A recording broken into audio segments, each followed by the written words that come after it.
दोस्तों, आज मैं दुनिया के सबसे ठंडे गांव ओयमयाकॉन पहुंच चुका हूं, जहां जमीन बर्फ से ढकी हुई है और जोरदार बर्फबारी जारी है। यहां की ठंड इतनी अधिक है कि सांस लेना भी मुश्किल हो जाता है।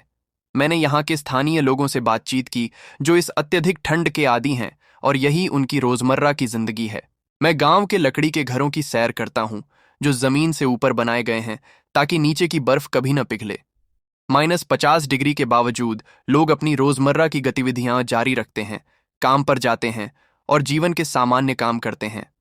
मैं एक स्थानीय घर के अंदर भी गया, जहां गर्म रोशनी और कपड़ों की व्यवस्था देखकर बर्फ और ठंड का अंतर महसूस हुआ। यहां बिना हीटर के रहना असंभव है और स्थानीय लोग पारंपरिक हीटिंग स्टोव से अपना माहौल गर्म रखते हैं। मैंने गांव के खाने भी देखे, जो ठंड के अनुसार सुरक्षित और तैयार किए जाते हैं। बच्चे भी इसी अत्यधिक ठंड में स्कूल जाते हैं और खेल कूद जैसी गतिविधियां जारी रखते हैं। यह जगह सिर्फ ठंडी नहीं है, बल्कि मानव धैर्य और साहस की परीक्षा है। मैंने बर्फ से ढके खुले मैदान और गांव के विस्तृत दृश्य देखे, और यह सब देखकर महसूस हुआ कि ये लोग अत्यधिक कठिनाइयों के बावजूद अपनी जिंदगी को बनाए रखने में माहिर हैं।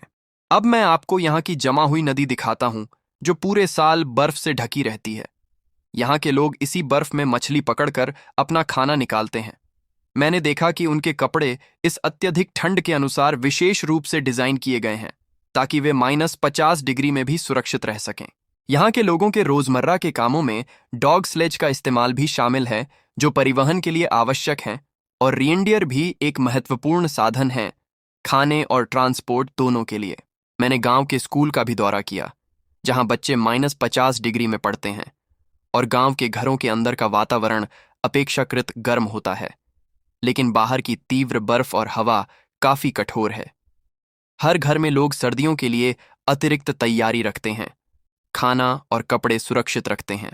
मैंने गांव के आसपास के प्राकृतिक दृश्यों को भी देखा, जो बर्फ से ढके हुए हैं, और सूरज की रोशनी में बर्फ की चमक एक जादुई दृश्य उत्पन्न करती है।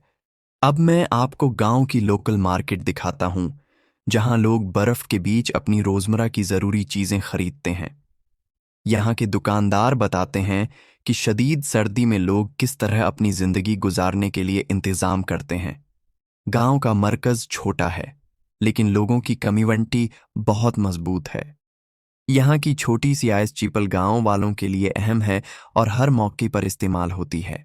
मैंने ये भी देखा कि लोग शदीद सर्दी में क्या खाते हैं और कैसे तैयार करते हैं, और जानवरों को बर्फ से बचाने के लिए खास बारन्स बनाए जाते हैं। गांव में एक सावना भी है, जो लोगों के लिए आराम और गर्म होने का जरिया है। लोग आइस स्टोरेज का इस्तेमाल करते हैं ताकि बर्फ और गोशत महफूज रह सके। मैंने गांव के करीब जमी हुई झील भी देखी, जहां का लैंडस्केप बहुत मुनफरिद लगता है, और शाम के वक्त गांव में लाइट्स और बर्फ का मिलाप जादुई मंजर पैदा करता है। अब हम उस नदी के उस हिस्से पर हैं जो मुकम्मल तौर पर जम चुकी है। यहां से गुजर कर ही आगे जाना मुमकिन है। देखें, ये लोग अपने रवायती घरों में कैसे रहते हैं। हर चीज बर्फ और सर्दी के हिसाब से बनी हुई है। यहाँ का छोटा सा मार्केट भी देखें। लोग अपनी रोजमर्रा की जरूरियात खरीदते हैं और एक दूसरे से मुलाकात करते हैं।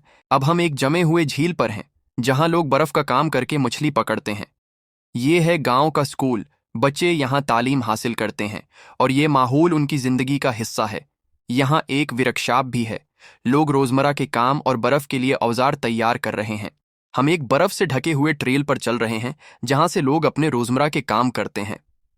देखें, लोग रवायती खाने तैयार कर रहे हैं। पूरी सर्दी में भी ये काम करते हैं। सूरज ढल रहा है और गांव के लोग अपने घरों की तरफ लौट रहे हैं। एक पर सुकून और खूबसूरत मंजर पैदा होता है। आखिर में रात का वक्त है। लोग अपनी छोटी चौलाहों के पास जमा होते हैं और दिन के तजर्बात एक दूसरे के साथ शेयर करते हैं। आज इस जमी हुई धरती पर खड़े होकर यही महसूस होता है कि जिंदगी सिर्फ आराम का नाम नहीं है। यहाँ हालात बेहद कठिन हैं। -50 डिग्री की ठंड, बर्फ से ढकी जमीन और लंबी अंधेरी रातें।